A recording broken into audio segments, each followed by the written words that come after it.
मेरा नाम रवि है। मैं कक्षा 8 का छात्र हूँ। मेरे विद्यालय का नाम उच्च प्राथमिक विद्यालय करीमपुर कंपोजिट शिक्षा क्षेत्र डोली जनपद अयोध्या है।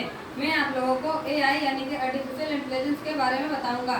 एआई को हिंदी में कृत्रिम बुद्धिमत्ता कहा जाता है। कंप्यूटर विज्ञान की एक शाखा है जिसमें स्मार्ट मशीनों को बनाने के लिए एल्गोरिथम और सांख्यिकीय मॉडल का उपयोग किया जाता है।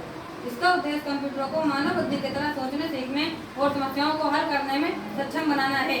एआई के कुछ मुख्य अनुप्रयोगों में शामिल हैं मशीन लर्निंग यंत्र शिक्षा, नेचुरल लैंग्वेज प्रोसेसिंग, प्राकृतिक भाषा प्रसंस्करण, रोबोटिक्स, कंप्यूटर विजन, कंप्यूटर दृष्टि, एक्सपर्ट सिस्टम विशेषज्ञ प्रणाली।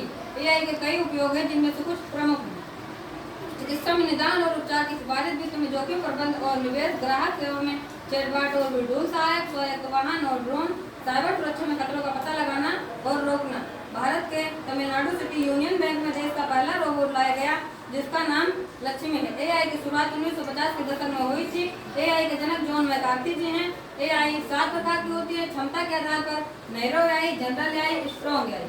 कार्य क्षमता के आधार पर reactive machine, limited memory, theory of mind, self awareness. AI के नैतिक मूल पारदर्शिता, निष्पक्षता, जिम्मेदारी, निजता, स्वतंत्रता, स्वच्छता, विश्वसनीयता, स्थिरता, गरिमा। क्षमता विकसित करने का प्रयास किया जाता है ताकि मशीनें परिस्थितियों के अनुरूप निर्णय ले सकें तथा मानवीय आदेश का कार्य कर सकें।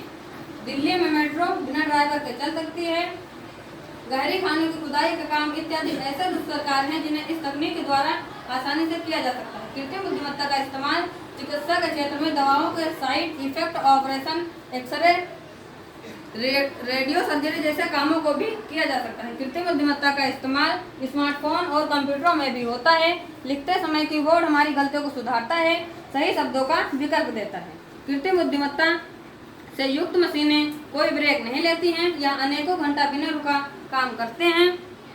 प्रसिद्ध वैज्ञानिक ब्रिट पैनल को क्वांटी जटिल गणनाओं को 40 वर्षों में हल करा, किंतु वैज्ञानिकों ने एआई आधारित एक ऐसा रोबोट विकसित किया जिसने इन जटिल गणनाओं को महज 1 घंटे में ही पूरा कर लिया।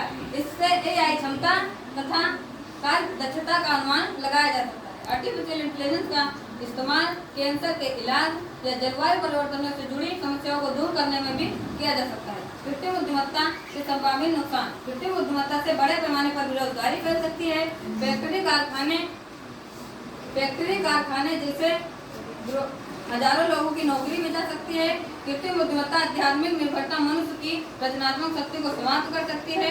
साथ ही मनुष्य में आलस की प्रवृत्ति को बढ़ा सकती है, जिससे स्वास्थ्य और मानव विकास संबंधी चिंताएं भी पैदा हो सकती है।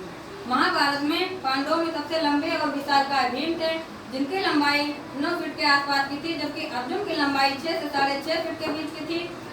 आज के समय में कार्य तथा रचनात्मक शक्ति की कमी के कारण आज का व्यक्ति 6 से 6.5 फीट की लंबाई वाला होता है। एआई का कहाँ उपयोग है? Google, YouTube, Facebook, WhatsApp, chat GPT, read along है, चैट। एआई कैमरे से व्यक्ति की पहचान की जाती है।